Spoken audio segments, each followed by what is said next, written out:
Yes. Yeah. My name is Jack, and I don't know if you've seen a calendar lately, but in 5 days, it's going to be the 36th anniversary of your performance at the Rochester War Memorial in Rochester, New York, where you played with Bob.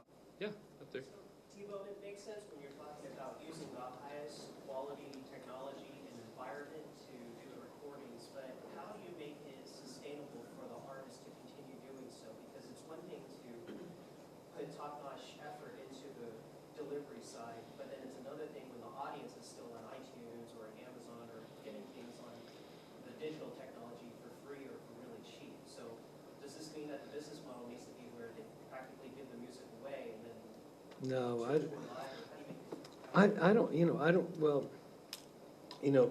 my concern, business models are way down the list on my concern. I don't mean to say this in any way as an affront, but the most important thing to me is that the work I do be of the absolute highest quality available. That's all I care about. I don't want to do it. If it means that I'm in on a barge in the middle of the river with an iPhone and somebody's playing a song I want to record, I'll use the iPhone, right? That's the highest technology available at the moment. But the guitar you play, starting with the instrument, that's the first thing, is getting the best sounding instrument, the instrument that sounds best for the way you want to blow it, Then every other piece along the way is crucial, and even the room you're in, the materials. If you're in a concrete room, it's going to sound bad, because we only hear music by reflection, right?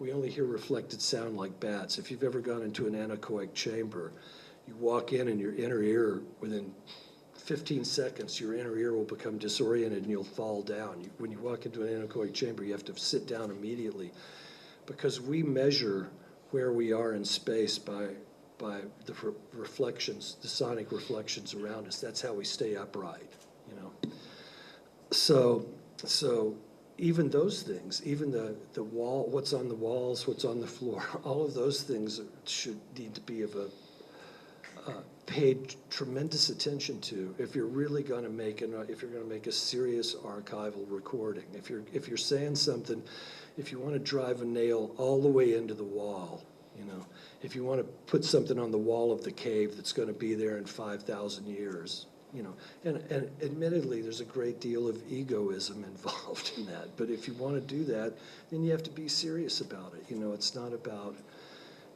about technology. It's about the thing that's coming out of you. Now, as far as the business model goes, there are a lot of different models that are going to come about. But within 5 years, the internet will be viewed as a broadcast medium. This is the business model I foresee. I'm working on a movie now called Hunger Games, that some of you may have read those books. They're really good books for young adults. And China yesterday accepted it. Maybe I'm not even supposed to announce this, so I don't know. What the hell? I don't care. This is between us, okay? China accepted the movie yesterday. That's 2 billion people. There are 300 million of us here. There are almost 2 billion people in China. There are almost 2 billion people. How many people in India? Billion? Yeah, billion. Billion and a half. Anyway, South America. Once China, South America, and India come online, we're going to add several billion people to this world. So the internet will be a broadcast medium. Everything will be in the cloud. There'll be a charge somewhere, $5 a month, $10 a month. It'll be on your phone bill. It'll be somewhere that'll give you access to all media online.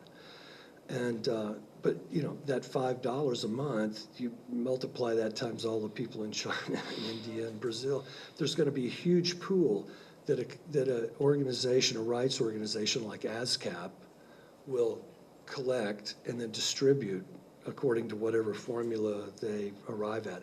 I mean, really, every email, every transaction over the internet has an IP address associated with it. So everything, down to the penny, can be distributed transparently. So there's a bright future ahead if larcenous people don't, get in the way and game it the way the system's game now. I mean, I think one of the things we all know in this country now is we're in a corrupt country that's rigged. You know, it's heavily rigged at the moment. And it's not, you know, it's not a political issue, it's just a corruption issue. And so, you know, it remains to be seen whether we're going to be able to overcome that to set up a fair game for everybody. But it's certainly there. It's out there. There's a business model that's out there that it creates an explosion in the arts, you know. Anyone else? No? Oh, one more. I was born in 1993, so I'm not speaking from experience or anything.